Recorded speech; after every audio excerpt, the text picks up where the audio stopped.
างไปกับรถด่วนขบวนพิเศษทั้งหมดมี13ขบวนด้วยกันนะครับก็เป็นส่วนหนึ่งของการประชาสัมพันธ์เชิญท่านฟังเทศรายการรถด่วนขบวนพิเศษฤดูกาลเข้าพรรษาซึ่งมีการจัดโดยคณะสงฆ์จังหวัดเชียงใหม่องค์กรเครือข่ายชาวพุทธจังหวัดเชียงใหม่ดำเนินงานโดยคณะกรรมการบริหารงานกลุ่มหนุ่มสาวจังหวัดเชียงใหม่ก็เป็นข่าวสารเพื่อการประชาสัมพันธ์รถด่วนขบวนพิเศษประจำปี 2566 นี้ด่วนขบวนพิเศษเจ้าคุณศรีธรรมนิเทศขอเชิญร่วมพิธีเทวาพิเศษวันปิยมหาราชรัชกาลที่ 5 ณ วัดดอนจันทร์อำเภอเมืองจังหวัดเชียงใหม่เชิญร่วมพิธีทำบุญตักบาตรสืบชะตาพิธีพุทธาพิเศษกตระกุดดินเผาปีที่ 4 ในวันจันทร์ที่ 23 ตุลาคม 2566 กำหนดการวันที่ 21 ถึง 22 ตุลาคม 2566 วัดรับบริจาคดอกกุหลาบแดงขาวชมพูจำนวนมากวันที่ 22 ตุลาคม 2566 นำเอาดอกกุหลาบจัดถวายที่วิหารรัชกาลที่ 5 วันที่ 23 ตุลาคม 2566 รับบริจาคโรงทานตลอดทั้งวันวันที่ 23 ตุลาคม 2566 เวลา 7:30 นาทีทำบุญตักบาตรเวลา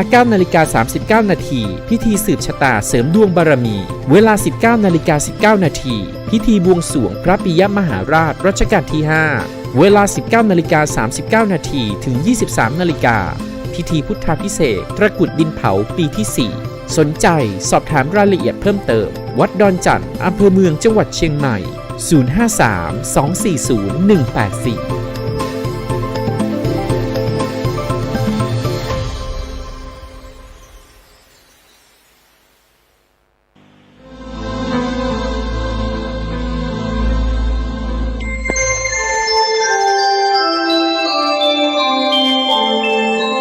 ขณะนี้ท่านกำลังฟังสถานีวิทยุกระจายเสียง FM 104.5 เมกะเฮิรตซ์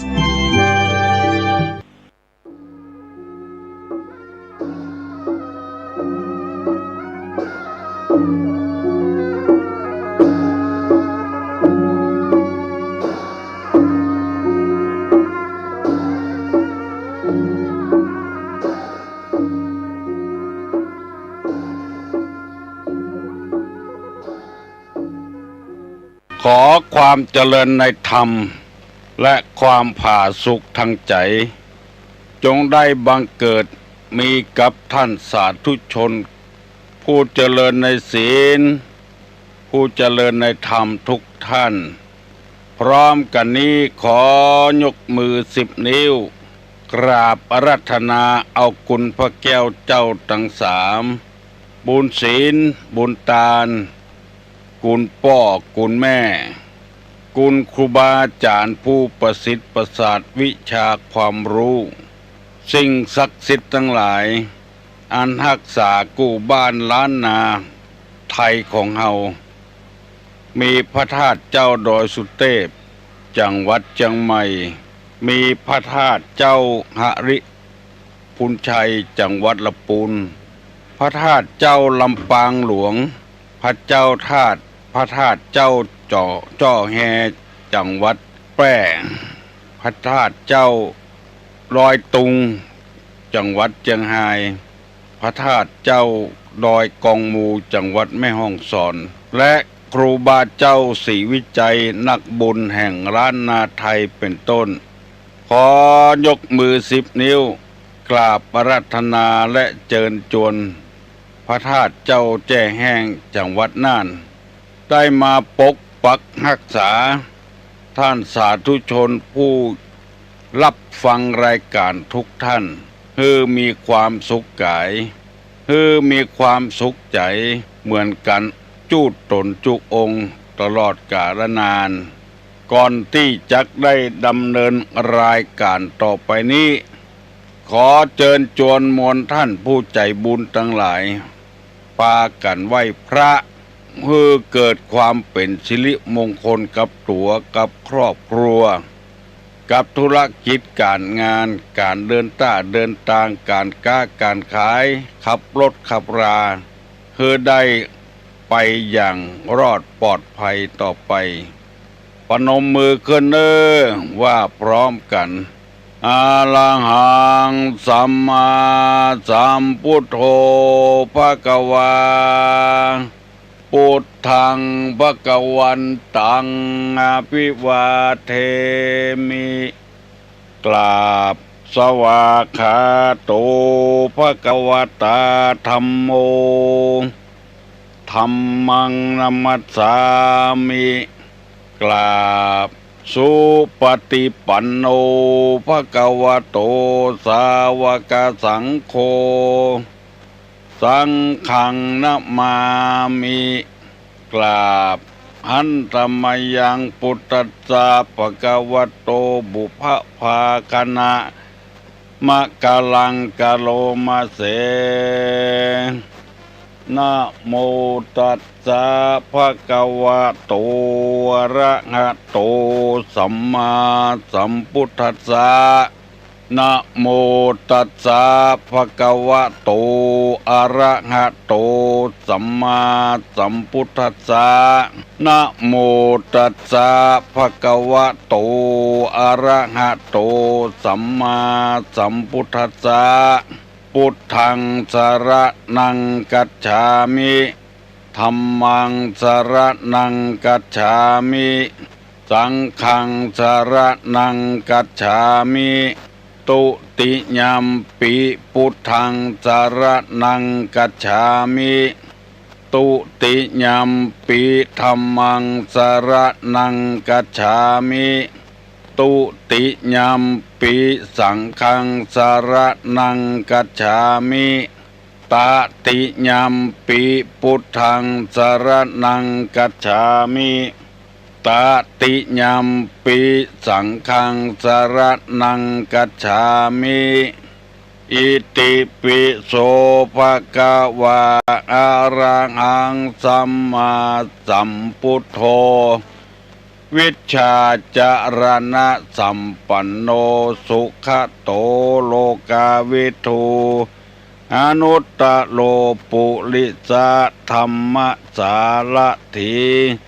สัทธาเทวมนุษย์สานังพุทโธภควติสวากขาโตภควตาธัมโมสันติติโกอากาลิโกเอหิปัสสิโกโอปนะยิโกปัจจตังเวทิตโพวินยูหิติสุปฏิปันโนภควโตสาวกสังโฆอุจุปฏิปันโนภควโตสาวกสังโฆญาญาปฏิปันโนภควโตสาวกสังโฆสามิจิปฏิปันโนภควโตสาวกสังโฆญาติตังจัตตาลิปุริสายุคานิอัฏฐาปุริสาปุคลาเอสะภควโตสาวกสังโฆอาหุไนโยปาหุไนโยทักขิไนโยอัญจริกาลนิโยอนุตตรังปุญญเขตังโลกัสสาติกราบหนึ่งกราบสองกราบสามกาเลนะธรรมัสสวนังเอตัมมังคละมุตตะมังมาแล้วเน้อพ่อออกแม่ออกปู่ป้านาอาศรัทธานักศิลป์นักบุญทั้งหลายมาแล้วเสียงก้องเสียงกองเสียงมองต่ำเข้าเสียงตุเจ้าเทศนาธรรมตามการตามเวลามาแล้วมาถึงบ้านมาถึงบนเฮือนมาถึงในเฮือนมาถึงในมุ้งในสุดมาถึงเตาไฟ มาถึงห้องน้ำมาถึงในรถที่กำลังเปิดวิทยุรับฟังอยู่มาถึงกาดถึงลีมาถึงในไร่ในสวนมาถึงกุฏิที่ตั้นทั้งหลายปากันเปิดวิทยุอยู่การฟังธรรมตามกาลเวลาเป็นมังคละชีวิตเวลานี้ เฮากำลังซักผ้าอยู่ก็มีกำลังสะล้างเข้ามาอยู่ก็มีกำลังนอนอยู่ก็มีกำลังทำการทำงานอยู่ก็มีกำลังนั่งฟังอยู่ก็มีบ่ได้เนี่ยการเนี่ยงานอย่างเตื้อเข้าบ่ได้กินเตื้อกำลังนั่งฟังธรรมตั้งแต่6 โมงถึง7 โมงเป็นการฟังธรรมแบบชนิดที่ว่าบ่ต้องเสียการเสียงานนั่งนอนยืนเดินอยู่ก็ได้จะแต่งเนื้อแต่งตัวจะได้ก็ได้อยู่บ่จำเป็นต้องไปเอาขันไปตัวยกมือไหว้ตัวบ่จำเป็นฟังกับบ้านกับหอกับเฮือนเป็นมงคลกับตัวเฮาแล้วฟังไปใจเน้อพี่เหยน้องเหยหลายคนโทรมาบอกว่าฟังตุลุงถึงวันเมื่อคืน8 โมงถึง9 โมงก็ฟังเมื่อเจ้า6 โมงถึง7 โมงก็ฟังเนี่ยหยังตุลุงจะย้ำอยู่บ่อยๆฟังเพื่อเอาพระธรรมคำสั่งสอนไปสอนจิตสอนใจตัวเองเพราะว่าธรรมะนี่เป็นได้หลายอย่างเป็นเครื่องประดับประดาเป็นอาหารเป็นยารักษาโรคเป็นเปื้อนเป็นฝุ่งของเฮายามเวลาตกทุกข์ได้ยากเป็นได้หลายกูเกือบกูอย่างในโลกนี้ตุลุงจะยกตัวอย่างว่าเป็นเปื้อนของเฮาทำคำสั่งสอนนี้คนอื่นมาปลอบอกปลอบใจเฮาบ่ได้ดีที่เอาธรรมมาสั่งเอามาเป็นเปื้อนเป็นฝูงปลอบจิตปลอบใจเฮาเวลาเฮาต้องการอาทิเช่นเฮาทุกอกทุกใจบางคนบ่ได้เอาธรรมะมาเป็นเปื้อนปลอบจิตปลอบใจอาจจะทำอัตตวินิบาตกรรมคือฆ่าตัวเก่ากินยาตายกาแขวนคอตายกาวิทย์ลงน้ำกาเผาตัวเก่าตึงห่อตึงเหือนกาสปะสปืนเพราะบ่ได้เอาธรรมะมาเป็นเปื้อนกาขายล้มละลายกาหมู่นี้เป็นต้นตุลุงจะยกตัวอย่างคนที่บ่เอาธรรมมาเป็นเปื้อนมีเท่าแก่คนหนึ่งมาอยู่เมืองไทยตอนนั้นเป็นลูกจ้างเปิ้นมาตยเหือข้ามน้ำข้ามทะเลมาพอมาถึงเมืองไทยแล้วพอใจเมืองไทยหันว่าการการหาการค้าการขายของเปิ้นน่ะสะดวกสบายก็เลยมาปักตั้งสั่งกินอยู่ที่เมืองไทยอยู่ต่อมาก็ได้แต่งงานมีเมียเก้าหัวทีก็บัดใจเนี่ยอย่างหาบน้ำแข็งเอาไปขายตามร้านต่างๆกิจการเจริญขึ้นรุ่งเรืองขึ้นมีเงินมีทองขึ้นได้อยู่ดีกินดีขึ้นจนปดตั้งโรงงานน้ำแข็งตัวเก่าคนจีนนี่อยู่ที่ไหนนี่ร่ำรวยที่หั่นเพราะมีความอุตสาหะวิริยะจนมีเลือกส่วนให้นามีผลไม้อย่างต่างๆอยู่มาแถมปีหนึ่งปรากฏว่าฝนบ่ตกตามฤดูกาลหน่วยไม้หน่วยตอกบ่ให้ออกตามฤดูก็ขาดทุนตั้งแต่มาอยู่เมืองไทยนี่บ่ปุดตื่นสักกำเตื้อมาปุดตื่นปีนี้เดือดไปที่ไหนก็เดือด ชิกหายแล้ววะขักทุงแย่เลยชิกหายแล้วปอจะฆ่าตัวตายแล้วเปิ้นก่อนแนะนำเท่าแก่คนนี้เป็นเท่าแก่แล้วเป็นเจ้าลูกจ้างละไปหาตุเจ้าว่าชิกหายแล้วชิกหายแล้วคือสิบหายละมันเหลืออย่างละมันว่าไปหาตุเจ้าก็ถามว่าเท่าแก่เป็นอย่างไรโอ้ชิกหายแล้วหมกแล้วเป็นนี่ขากทุงแย่เลยตุเจ้าเปิ้นก็เอาธรรมะมาเป็นเปื้อนเท่าแก่บ่ได้ชิบหายโลบ่ได้ขาดทุนโลกำไรมันลดลงไปกังไรยังไงลดลงไปว่าลงทุนเป็นไม่รู้จักกี่ล่างเดี๋ยวนี้ไม่มีอะไรหมกเนื้อหมกตัวแล้วตุเจ้าก็ว่าเท่าแก่เหยเท่าแก่ลูกเมืองจีนมาอยู่เมืองไทยเมื่อหัวทีน่ะมาอย่างใดก็เล่าให้ตุเจ้าฟังมารับจ้างเขามารับจ้างกับอาเซียอาเฮียเขา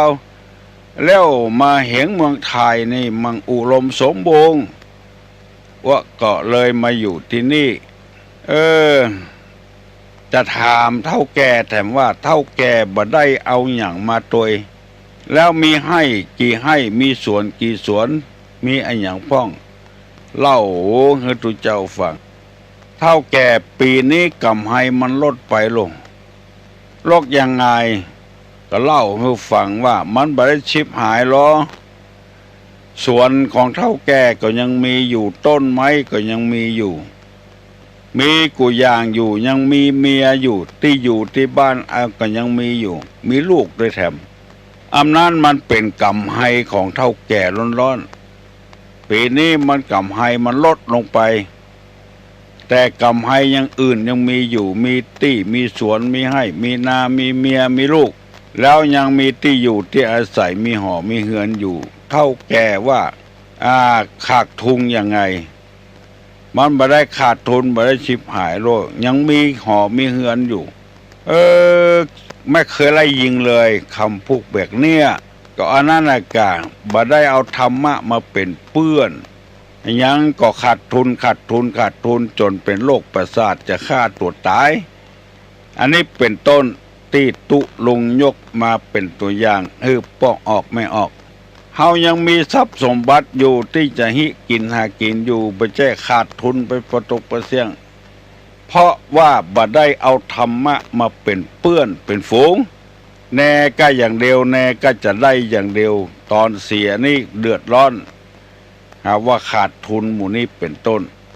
ธรรมะจึงเป็นเปื้อนที่ดีสำหรับคนที่ฟังธรรมะหมู่นี้เป็นต้นตุลุงจึงนำมาเสนอให้พี่น้องพ้องหิ่งทั้งหลายเอาฟังกูเจ้าเถอะประโยชน์มันจึงได้ธรรมะเป็นกูอย่างของเฮาเป็นครูบาอาจารย์ของเฮาตัวธรรมะนี่เฮาจะละบ่ได้เฮาจะขว้างบ่ได้บ่ว่าคนนั้นจะเป็นไผก็ตามเป็นป้อเฮือนเป็นแม่เฮือนเป็นป้อคนเป็นแม่คนเป็นลูกของคนเป็นลูกจ้างของคนเป็นนายจ้างของคนจะต้องเอาธรรมะมาเป็นเปื้อนเป็นฝูงเอาธรรมะมาเป็นครูบาอาจารย์ถ้าคนเอาถ้าขาดศีลขาดธรรมอย่าแล้วบอกว่าเป็นภัยก็ตามความยุ่งเหยิงย่อมเกิดขึ้นในบ้านนั้นจองนั้นหอนั้นเฮือนนั้นและคนนั้นเป็นเครื่องประดับคนใดมีศีลมีธรรมนี่มันงามตั้งแต่ต้นจนอวสานจะเสาะอันยังก็เสาะคนที่มีศีลมีธรรมมันงามถึงเบื้องต้นอธิกัลยาณังมัชเชกัลยาณังปริโยสานะกัลยาณังงามถึงเบื้องต้นงามในท่ามกลางงามในที่สุดเพราะมีธรรมะเป็นเครื่องประดับมีคนเกรงกลัวมีคนเก่งขามเครื่องประดับประดาตั้งนอกยังมีอันตราย มีสายสร้อยสายคอมีเพชรพลอยมีเงินมีทองกลับบ้านกลับจองเขายังมาโลภมาอำเอาได้อยู่มาลักมาจกบางทีก็เสียชีวิตไปเพราะเข้าของทรัพย์สมบัติไปนอกคนมีศีลมีธรรมนี่เป็นเครื่องประดับเป็นอาหาร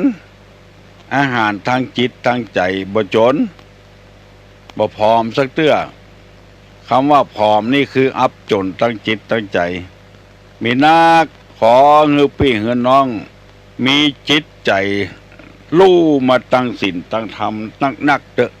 แล้วเราจะหูบ้านใดจองใดถ้าบ่มีศีลมีธรรมนี่บ่มีเครื่องประดับมีแต่คนจะดูแควนหัวพิษกันเถียงกันกินเหล้าเมายาอบายมุขปูข้ออยู่ในจิตในใจหมดยามกว่างเล่นกว่างยามไก่เล่นไก่ยามมีการมีงานอย่างกลับบ้านกลับจองเอาพายเอาไฮโลมาเล่น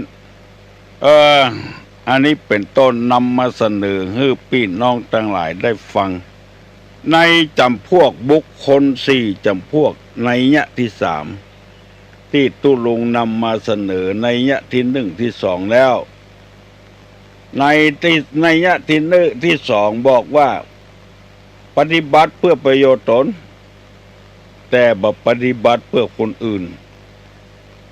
ปฏิบัติเพื่อประโยชน์คนอื่นแต่บ่ปฏิบัติเพื่อตัวเองบ่ปฏิบัติเพื่อประโยชน์ตนและประโยชน์คนอื่นทั้งนั้นเกิดมาเสียชาติและข้อที่4ว่าผู้ปฏิบัติทั้งประโยชน์ตนและประโยชน์คนอื่นด้วยอันนี้เป็นบุคคลที่นำมาเสนอพี่น้องทั้งหลายวันนี้จะนำเอาบุคคลแถม4จำพวกมาเสนอท่านทั้งหลายให้ฟังคือคนเฮาเนี้ยเอาธรรมะมาเป็นเปื้อนก็มีบ่เอาเป็นเปื้อนก็มีหมู่เนี้ยแล้วบุคคล4จำพวกในยะที่3วันนี้มีข้อความว่าผู้มืดมาแล้วมืดไป2มืดมาแล้วสว่างไป3ผู้สว่างมาแล้วมืดไป4ผู้สว่างมาแล้วสว่างไปอันนี้เป็นภาษาบาลีว่าโชติปลายโนตโมโชติปลายโนโชติตมะปลายโนโชติปลายโนคือมืดมาแล้วสว่างไปอะปะเลปิจัตตาโลปุคลาตะโมตมะปรายโนมืดมาแล้วมืดไป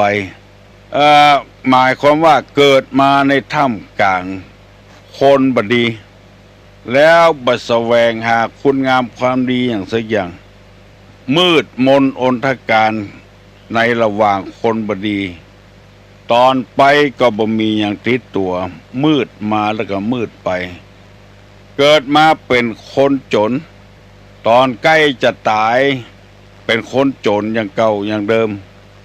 บ่แสวงหาความรู้บ่แสวงหาเงินหาคำอย่างก็มี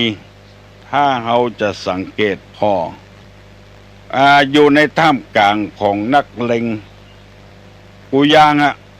นักเลงเจ้าชู้นักเลงเล่นการพนันนักเลงคบคนชั่วเป็นมิตรแล้วบ่พยายามปลีกตัวออกจากนักเลงพ่อเป็นนักเลงลูกก็เป็นนักเลงเช่นเดียวกันพอใกล้จะตายแล้วความมืดมนอนทการเข้ามาหาตัวเพราะบ่แสวงหาความสว่าง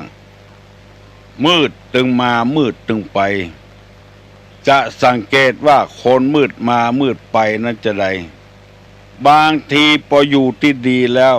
ปะของดีแล้วได้ป่อเมียแม่เมียที่มีเงินมีคำแล้วบ่มีกำกึดอย่างเก่าอย่างเดิมบางทีเปิ้นแบ่งทรัพย์สินมรดกให้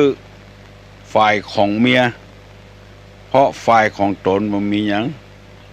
ก็นึกว่าจะได้เอาทรัพย์สินมรดกนั้นให้เจริญรุ่งเรืองขึ้นเอาไปเนี่ยอย่างอื่นขึ้นเอาไปขึ้นไปขายให้หมดกินให้หมดตัวอยู่ในตระกูลที่ทุกข์ยากแล้วไปได้ทรัพย์สมบัติมาก็เอาไปถลุงถลายเล่นการพนันให้หมดอย่างอี้ก็มีบางทีผัวตายละทรัพย์สมบัติไว้เอาไปถลุงให้หมดกำไปก็มืดไปกำมาก็มาด้วยความมืดมนอนทการจะสังเกตได้ง่ายๆเพราะคนบ่แสวงหาความรู้พอได้ดิบได้ดีแล้วกลับเป็นมืดไปแถมแล้วเอาง่ายๆอย่างตุเจ้าที่มาบวชเป็นตุเจ้าอยู่ในวัดในวาพ่อแม่ก็ทุกข์ยากอับจนบ่มีหยังได้มาบวชเปิ้นยกย่องสรรเสริญกะเดียวว่าจะดีไปลักพระพุทธรูปไปขายกินก็มีเล่นไม่ย่าไม่ยิงก็มีกินเหล้าเมายาเหี่ยเป็นคนเบลิบเติบตับไปเหี่ยก็มีหน้าที่จะได้รับยกย่องสรรเสริญจัดดีแล้วกลับไปลุงลังเนี่ยกลับไปวุ่นวายกลับไปเดือดร้อนเนี่ยเมื่อมาก็มืดอยู่แล้วกำไปก็มืดอย่างเก่าอย่างเดิมคนจำพวกนี้มีนักหนาปาป้านที่เปิ้นแปลงกรรมนี้มาเพื่อจักให้คนที่ได้ยินได้ฟังธรรมะคำสั่งคำสอนเมื่อเฮามืดมาแล้วอย่าไปมืดไปคือมีความสว่างไสวติดก้นติดตัวไปพ้องคือเปิ้นได้อวดในอ้างแห่พ้องอันนี้บ่เอาอย่างสักอย่างธรรมะธรรมโมก็บ่เล่นโดยก่อกรรมทำความชั่วทุกข์ยากลำบากลำบนยังบ่พอไปติดคอกติดตารางแถมเพราะว่าบ่ฮับเอาทำกรรมสั่งสอนเพราะฉะนั้นจะหันว่าเมื่อเจ้าก็ดีเมื่อวันก็ดีจะมีตุเจ้าเอาพระธรรมกรรมสั่งสอนมาฝากมาฝังมาเทศน์ให้พี่น้องทั้งหลายฟังเพื่อเจริญรุ่งเรืองพ่อแม่เป็นคนบดีก็เดียวว่าลูกจะเป็นคนดีซ้ำสืบเชื้อพ่อเชื้อแม่มันนิสัยมันติดชอบเป็นจู้กับชาวบ้านมืดมาแล้วยังบ่พอจะมืดไปตัวแถมบอกว่าคนนั้นจะเป็นเมียไผบอกว่าคนนั้นจะเป็นลูกไผเป็นพี่เป็นน้องเป็นเพื่อนเป็นพ้องกันแต่ก็ยังเอาอยู่โหว่าเปิ้นมีผัวแล้วก็ยังเอาอยู่บ่หาความสว่างไสวเข้าในตัวอันนี้เปิ้นว่ามืดมาแล้วมืดไปขอฝากฝังให้พี่น้องชาวบ้านพยายามทำให้สว่างมาสว่างไปอันนี้เป็นของคนที่หนึ่งเรียกว่าตะโมตมะปรายโนมืดมาละมืดไปอย่างที่สองว่าตะโมโชติปรายโนเมื่อมืดมาแล้วสว่างไปตอนมานี่มามืดกำไปนี่สว่างไสวเปิ้นอวดเปิ้นอ้างคือตัดสินใจบ่ก่อกรรมบ่ทำความชั่วทำแต่คุณงามความดีบ่มีเงินบ่มีทองไปยืมเงินทองเปิ้นมาแล้วเอามาเป็นกองทุนเอามาลงทุนทำอย่างอื่นเพื่อจะเอาตื่นมันไว้เอากำไรมากินเมินเข้ามันเข้าก็เจริญรุ่งเรืองขึ้นอันนี้มืดมาแล้วสว่างไปเป็นหนี้เป็นสินก็ฮือเปิ้นเนี่ยอันนี้บ่เนี่ยอย่างอันบ่มีแล้วยังบ่พอไปกู้ไปยืมเปิ้นแล้วเอามาทำประโยชน์เอามาซื้อรถเครื่องเหียเอามาซื้อโทรศัพท์มือถือเหียกูย่างนี่มันบ่เจริญมันจะมืดลงไปแถมเปิ้นมาถามหานี่หาศีลก็โคตรหรือเปิ้นอันนี้เป็นว่ามืดมาแล้วมืดไป มืดมาแล้วสว่างไปนั้นจะต้องเอาเงินเปิ้นมาเป็นทุนเป็นฮอนไปกล้าไปขายพยายามประหยัดในการใจหิหอมรอมริบไว้บ่ฮื้อได้ตกเบี้ยเสียของอะไรเมินเข้านิสัยก็จะติดขึ้นมาก็จะเป็นคนเจริญรุ่งเรืองขึ้นถ้าเฮามืดมาแล้วเฮาสว่างไปอันนี้เป็นบุคคลจำพวกที่สองอันนี้ดีเพิ่นยกย่องสรรเสริญเฮาเป็นคนทุกข์คนยากแต่เก่าแต่เงามาแล้วเจนพ่อเจนแม่มาแล้วได้ศึกษาเล่าเรียนเพราะมีคนทรงหรือมาอยู่วัดอยู่วาได้อาบน้ำฟังธรรมเหมือนเข้าเปิ้นยกย่องสรรเสริญตอนไปนี่ก็สว่างไปเลยมีคนเคารพนับถือครูบาเจ้าศรีวิจัยตามประวัติแล้วเป็นลูกของเจ้านาไปเลี้ยงงัวเลี้ยงควายช่วยพ่อช่วยแม่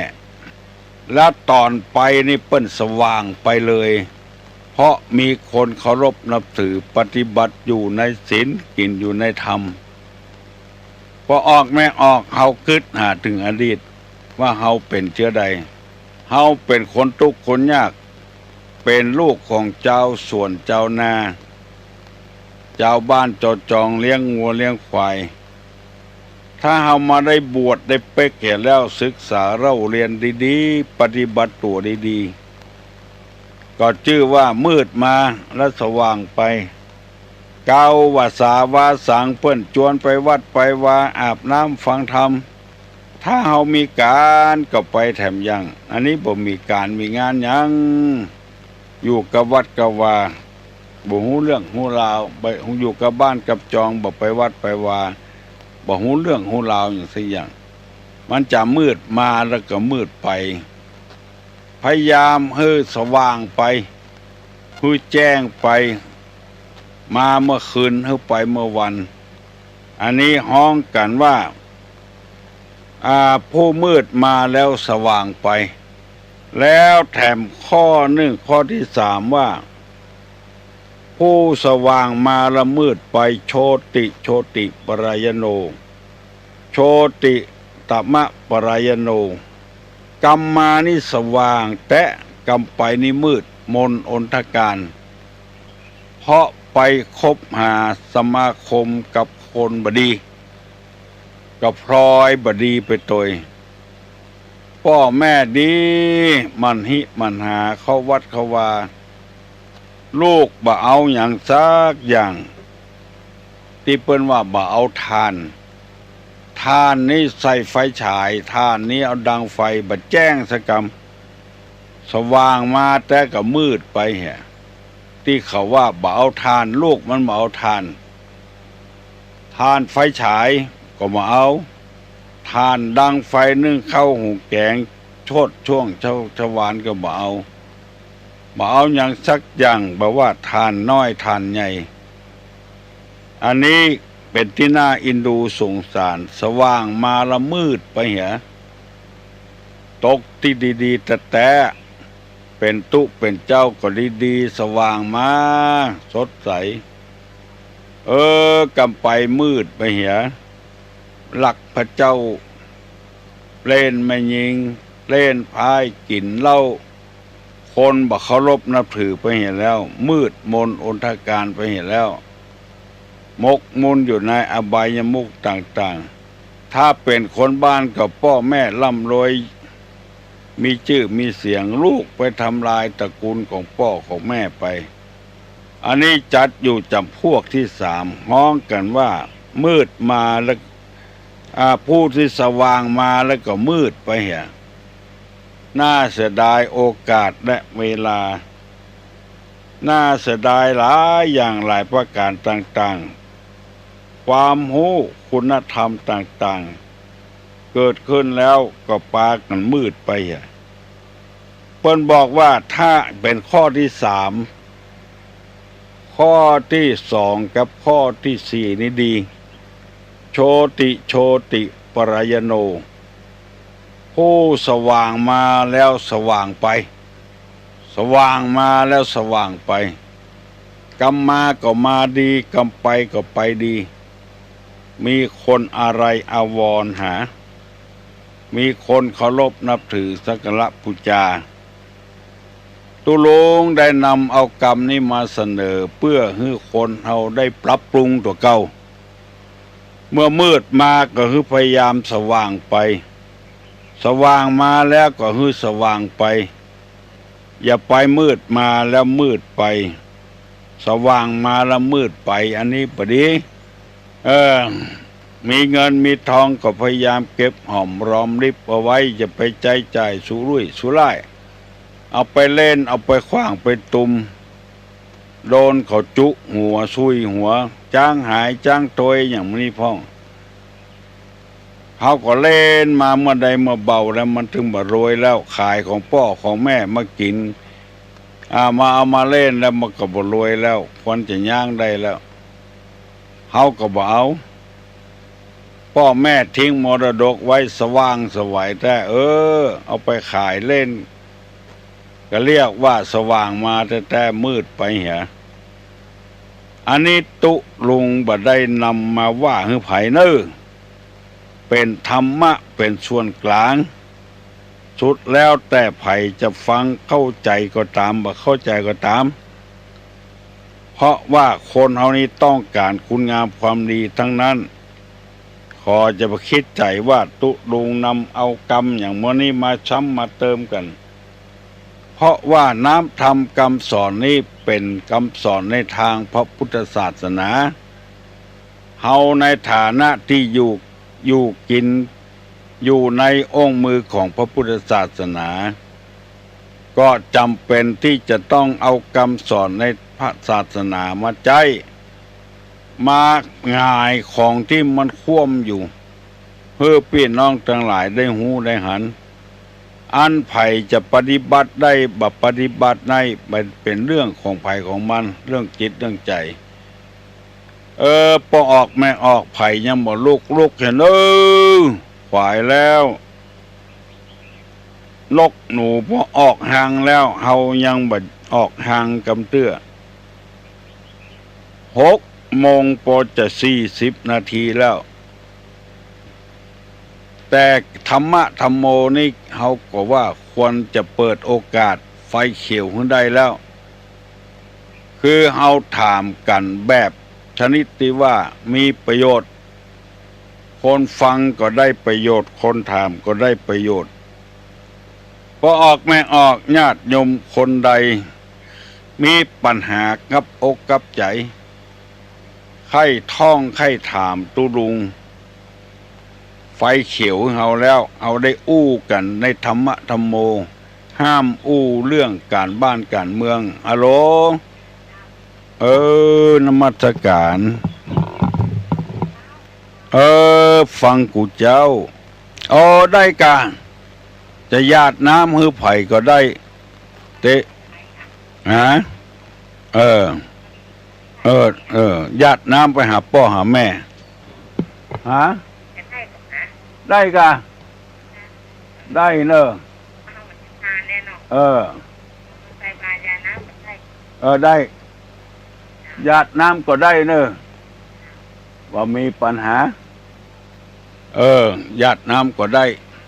เทวบุตรเทวดากาแม่พระธรณีเจ้าตี้กา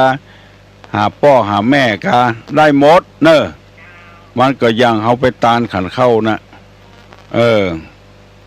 ตราบว่าถ้าญาติสองหน้าตุเจ้าไปแล้วเขาญาติโดยโกนก็ได้เราจะให้เปิ้นยืนท่านั่นมันจะจ้าเปิ้นเนาะบางตนเปิ้นกับปันบางตนเปิ้นกับบ่ปันมันอยู่ที่เฮาตั้งอกตั้งใจเนอะเจริญพร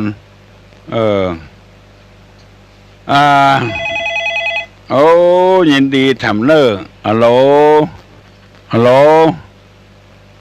2 โลแล้วเนอะ24เจ้า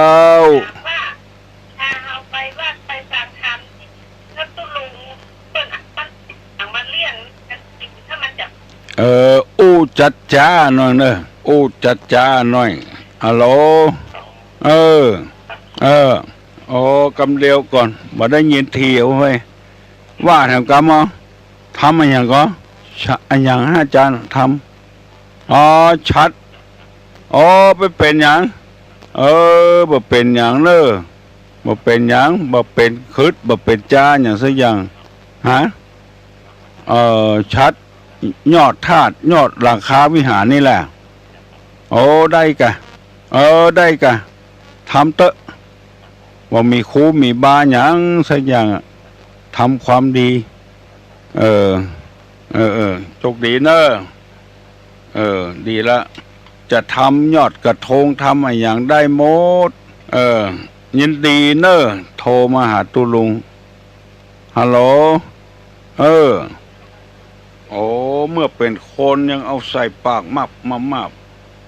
ตายไปแล้วซ้ำได้กินกินโอ้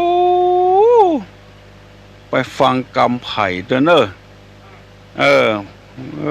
ฟังเหี่ยคนมาฟังกำพระเจ้าตาลหาลูกตาลไปเตอะเมื่อเป็นคนแม่มันกับป้อนน่ะตายไปแล้วซ้ำดีกะเจ้าโอวัดโสภนารามอยู่ตังอำเภอแม่ริมไปแม่นแล้วลูกลุงทองนั่นน่ะนะมีตนเดียวนะแม่นละเมื่อตูลุงทองนะตัวมันกำแล้วอ่ะ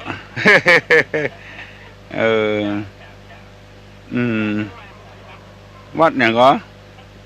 มึงเป้าอ่ะบ้านห้องห้วยแทงเมืองเป้าเด่นแม่แพงอันนี้เป็นห้วยแทงห้วยละบุญนะโอ้ไปกะ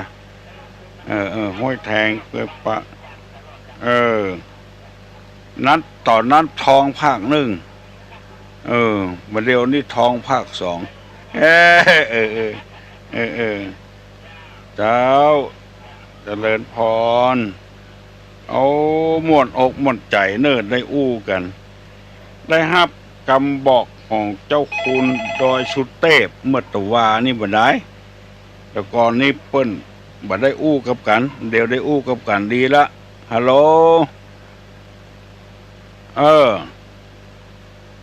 ก้อยไปเฮ้ย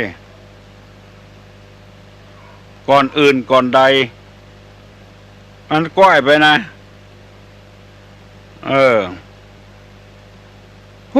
มาได้ยินทีเฮ้ยอู้ตึงเตื้ออู้ดังก่อนอื่นก่อนใดเนี่ยอย่างไรขอขอบคุณตุลุง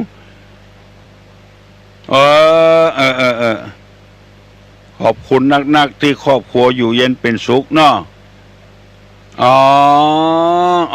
เข้าใจละ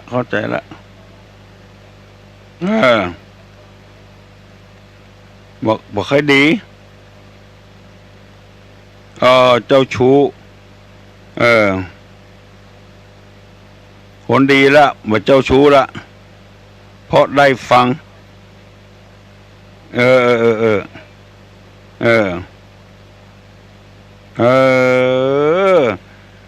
ตุลุงก็ม่วนใจตัวเนอะครอบครัวนี่นะมันบัดใจกรรมของตุลุงเนอะเป็นน้ำทำกรรมสอนในศาสนาตุลุงไปอ่านปะเข้าใส่ก็เลยเอามาบรรยายเนี่ยเนาะขอบคุณตุลุงเป็นคนเอามาฮื้อเนาะจากที่ลุงลังมาก่อนเป็นคนดีไปเรียกว่าอันนั้นกะมืดมาแล้วสว่างไปที่อู้ตะเกียเนาะ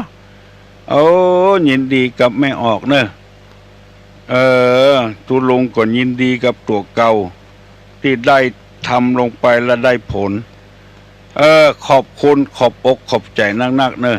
เขาเรียกว่ามืดมาแล้วสว่างไปอย่าไปมืดมาละมืดไปมาสว่างแล้วมืดไปบดีฮัลโหลเจ้าหยาดน้ำฮื้อค คนเป็นเปิ้นก็มีก่อนนะเฮาบ่ได้หยาดน้ำทำเพื่อเปิ้นเนี่ยอย่างที่เฮาว่านะเสด็จราชกุศลเนี่ยทำความดีเพื่อพระเจ้าแผ่นดินเนี่ยเปิ้นบ่หยาดน้ำเนอะในการครองราช60 ปีเปิ้นก็แยกกันกันนะการที่เฮาไปหยาดน้ำมือคนเป็ดนั่นนะเฮาแค้นใจเอาไปให้มันกินเนี่ยมันแค้นใจบ่ดีเนอะสว่างมาแล้วจะมืดไปนะมันบ่ดีเนอะมันถ้ามันบ่ฮับมันจะเข้ามาหาตัวเฮานะอันนี้อู้ซื่อๆนะเนาะ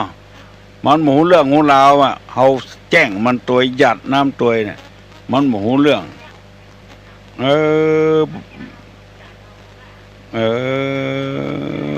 บัดถ้าเนี้ยเนอะเนี้ยด้วยความแค้นเนี่ยมันเป็นป่าประธรรมเนอะมาถ้าเนี้ยขนาดนั้นล้ำเหลือก็อาโหสิมันไปเหียคือมันแล้วกันไปเหียมดกับมดเว้นกันเหียมันจังมาเข้าหาตัวนะมีหลายคนแล้วเอาดุนหลัวสุดพ่องพริกพ่องเกลือพ่องเนี่ยเพิ่นหมูเรื่องอ่ะไปมาแจ้งตัวเก่ามาด่าตัวเก่าไหลเข้ามาเฮาโลอ่ะ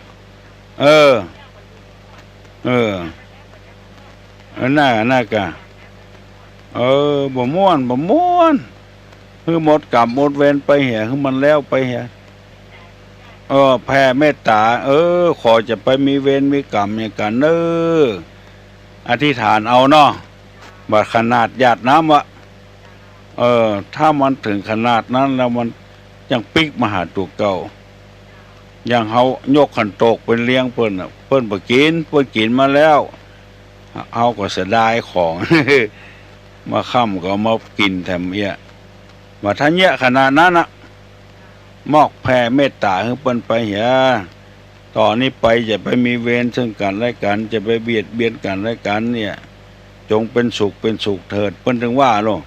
แล้วบ่ถ้าหยาดน้ำนี่มันศักดิ์สิทธิ์หน่อยหายข้อข้องใจแล้วยังมันตึงหูตัวเองมันถ้ามันบ่มีก็เปิ้นเข้าเปิ้นหมดอะถ้ามันมีก็มาเข้าเฮาหมดอะเพราะฉะนั้นจะเลี่ยงความจริงอย่างที่ตุลุงอธิบายเมื่อคืนก่อนนะเมื่อมันเป็นความจริงก็ฮับเหียเอาใจอย่างมันก็ใจมันเหียท่านแน่นอนนะตัวเก่ามันมีตัวเราสบานตัวเข้ามันหมดเฮาก็สบายใจแล้วเจ้าเอาอนุโมทนาเนอได้จ่านี่ทุลุงอายุยืนขึ้นแถมจัดนักมันอกมันใจฮัลโหลโอ้ยก้อยว่าผัวเมียอยู่ด้วยกันแล้วบ่มีความสุขแล้วว่าจะได้ก็ จาดใดเจนใดขออย่าไปปะไปปบกันแถมซ้ำไม่นออันนี้ก็ใจไผ่ใจมันทุลุงบ่สามารถที่จะไปบอกได้มันจะเป็นการพลากจากกันไปเหียเนาะสุดแล้วแต่ของไผ่ของมันเฮ้ยมันอยู่บ่ม่วนนู่นเนาะมันเอามาค่ำมาเคกันลำไปผาธนาคนเดียวเถอะทุลุงมาแนะนำ มืดมาก็มืดไปเนาะนักแกเนอะของอย่างอี้ไผ่บุหูกับไผ่ว่าแนะนำสักอย่างอ่ะ ผาธนาคนเดียวเถอะเจริญพรเนอะสบายอกสบายใจได้ได้กันเวลาเหลือน้อยนักแง่เนอะเพื่อนบอกว่าถ้าสัก5 นาทีนี่ก็คือย้างได้แล้ว เพื่อว่ารายการจะออกมาแถมฮัลโหลไล่กะไล่ปูจ้าเอาถูกก็ถูก ตัวคะแนนจะเป็นลักของเปิ้น จะไปเอาบัดได้เนาะปูจาของเปิ้นแม่นอ่ะบางอย่างทุเจ้ามันใจบัดได้อย่างเป็นเตียวเป็นเสื้อนี่ก็เป็นแว่นเป็นหวีนี่ก็เอาปูจามาแล้วซื้อมาแล้วโลแล้วก็เอาไปตัดต่อได้บุญอยู่คะแนนว่าเวลาเฮาตานนะเฮาตั้งอกตั้งใจดีๆเถอะอย่าไปลวนเลนะทั้งใจแท้ๆต่อนะสำคัญเหลือเพิ่นถ้าเนี้ยพ้องมันเนี้ยพ้องเอาใจตัวเองว่านั่นก่อนนักแกอยู่ก็เป็นหยังไปปูจามาเด้อเรามาตานทำไมได้บุญก็คือความดีเราไปเจอความชั่วหรือเนาะ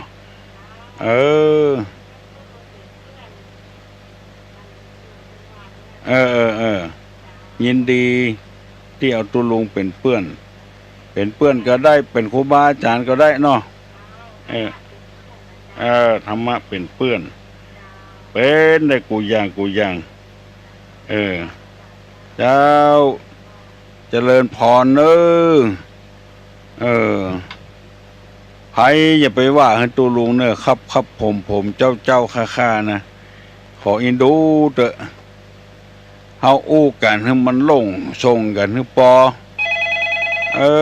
ทำลายเดียวเองเนอะกันเดียวหอดยางละฟังครับ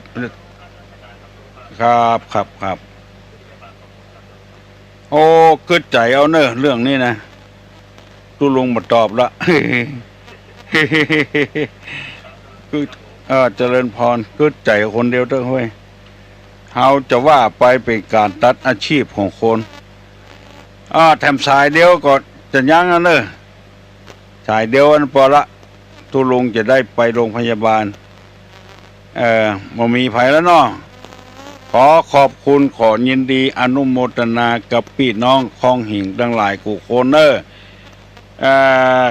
ยังเวลาแถมน้อยเดียวเหตุแต่ก็พยายามนะเอาธรรมะมาเป็นเปื้อนเอาธรรมะมาเป็นเครื่องประดับประดาเอาธรรมะมาเป็นครูบาอาจารย์อย่าไปขาดศีลขาดธรรมคนก็ดีบ้านจองก็ดีหมู่บ้านก็ดีตำบลก็ดีขาดคุณธรรมมันบ่เข้ากันเว้ยมีทิฏฐิมานะแหงลำไปเปิ้นเนี่ยกันประตกประเสี่ยงตัวเปิ้นเนี่ยมันบ่เข้ากันขอพยายามเอาธรรมะมาเป็นเพื่อนเป็นฝูงเถอะอะโหลปังเติมยินดีโตยเปิ้นไปฮับครูอันนั้นเป็นเกี่ยวกับศาสนาพราหมณ์เนาะศาสนาพราหมณ์คำว่าเนี่ยจะได้ดีนี่หมายความว่าไงโอ้เนาะเฮายังบ่เป็นพระอรหันตาเด้อเอาใจเพิ่นให้กรรมมาดีว่าฮะถือบ่ได้เนาะยังหนุ่มยังกำบ่หมดเลือดหมดยางเด้อเนาะเฮาปฏิเสธเพิ่นให้กรรมมาได้ว่าก็ว่าเฮาบ่เอาเด้อกะยังหนุ่มยังกำอยู่อีกอ่ะโอ้เฮาเปิ้นดีๆเนาะลองไปเปิ้นก่อนเนาะปจานก่อนกะเปิ้นเนี่ยขึ้นได้ก่อเนาะ108ก่อนเฮาขอบ่เอาเตื้ออีเนาะปงกะไผได้กะปจานเนี่ยได้กะเฮาบ่ใครได้แล้วไปเนี่ยมาอยู่เฮามันบ่ม่วนเนาะบ่ฮู้แต่เห็นดีๆกะไปถามทางปูนเถอะถูกต้องละว่าก็ดีกะ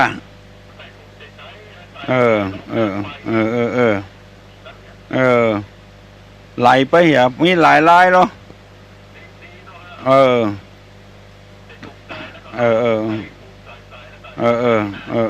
ถ้ามันไม่สบายใจเอาปล่อยเถอะเอาใจเงี้ยได้ก็ได้ตามใจเอาไปตานว่าเถอะกะเอาขว้างมันเสียดายมันโลได้กะบ่มีบ่ม้วนเท่าไร ไปที่วัดอินทขินก็ได้นะเวียงนะวัดเจ็ดลินก็ได้วัดหัวฝ่ายหินก็ได้ไปขอพระเจ้าว่าขอเทพตุลุงทองเนี่ยเนอะขอครับอยู่ดีมีสุขอายุมั่นขวัญยืนเหมือนกันผู้คนเนอะอายุวัฏโกธนะวัฏโกสิริวัฏโกยัสสะวัฏโกปะละวัฏโกวันนะวัฏโกสุขวัฏโกโหตุสัพพตาทุกขโลกาพญาเวลาโสกาจันตุจุปัตตวาอเนกาอันตระญาปิวินาสันตุจเตจสาอุทาปจายโนจตตารโลธรรมาวัฏันติอายุวันโนสุขังปลา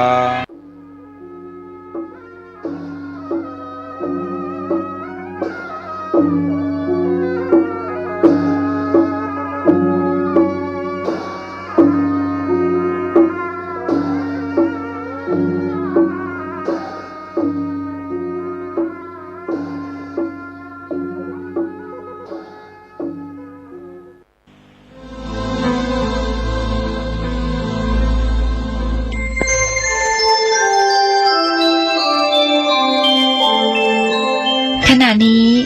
ท่านกำลังฟังสถานีวิทยุกระจายเสียง FM 104.5 เมกะเฮิรตซ์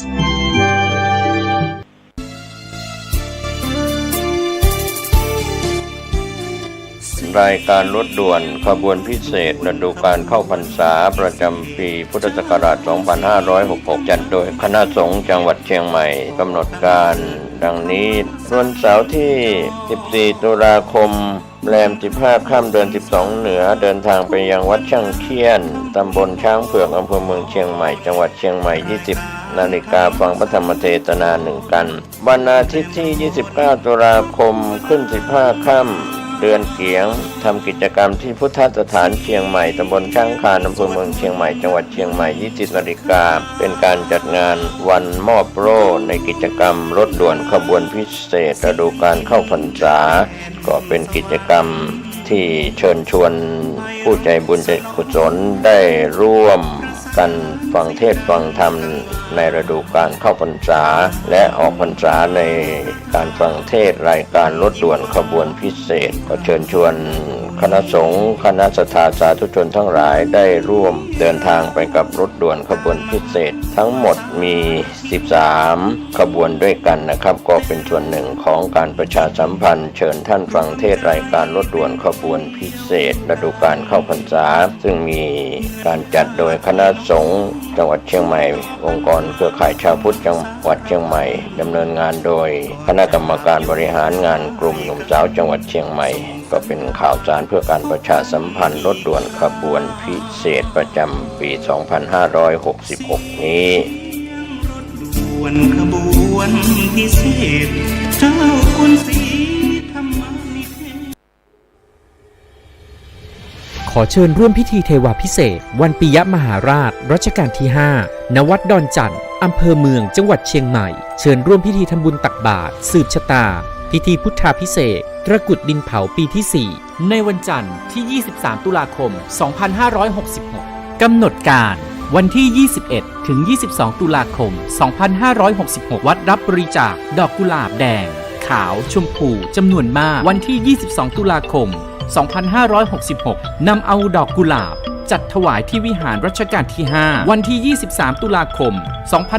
2566 รับบริจาคโรงทานตลอดทั้งวันวันที่ 23 ตุลาคม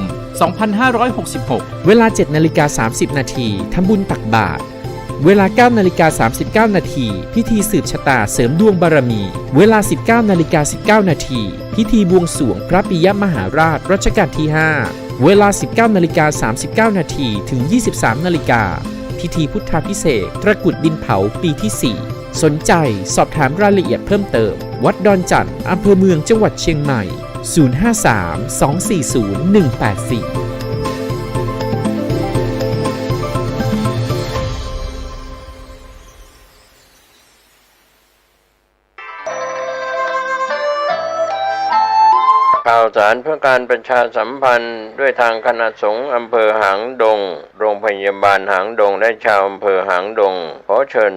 ชวนผู้ใจบุญร่วมเป็นเจ้าภาพทำบุญทอดผ้าป่าสามัคคีเพื่อสมทบทุนปรับปรุงห้อง ICU และครุภัณฑ์ทางการแพทย์เครื่องช่วยหายใจโรงพยาบาลหางดงทอดถวายณวัดหนองตองตำบลหนองตองอำเภอหางดงจังหวัดเชียงใหม่วันอังคารที่31ตุลาคมพุทธศักราช2566ตรงกับแรม2 ค่ำเดือนเกียงเหนือเวลา 13 นาฬิกาก็ขอเชิญชวนศรัทธานักศีลนักบุญและผู้มีจิตศรัทธาร่วมบุญติดต่อได้ที่พระครูอาทรวิสุทธิคุณเจ้าอาวาสวัดหนองตองเจ้าคณะอำเภอหางดงจังหวัดเชียงใหม่สอบถามรายละเอียด0534641154หรือที่มือถือ0819503471ได้ทุกวันบุญอันยิ่งใหญ่ในการสมทบทุนปรับปรุงห้อง ICU ครุภัณฑ์ทางการแพทย์เครื่องช่วยหายใจโรงพยาบาลหางดงอำเภอหางดงจังหวัดเชียงใหม่งานบุญนี้จะได้ทอดผ้าป่าสามัคคีการกุศล31 ตุลาคมพุทธศักราช2566เวลา 13 นาฬิกาณวัดหนองตองอำเภอหางดงจังหวัดเชียงใหม่เชิญท่านร่วมบุญนี้โดยพร้อมเพรียงกัน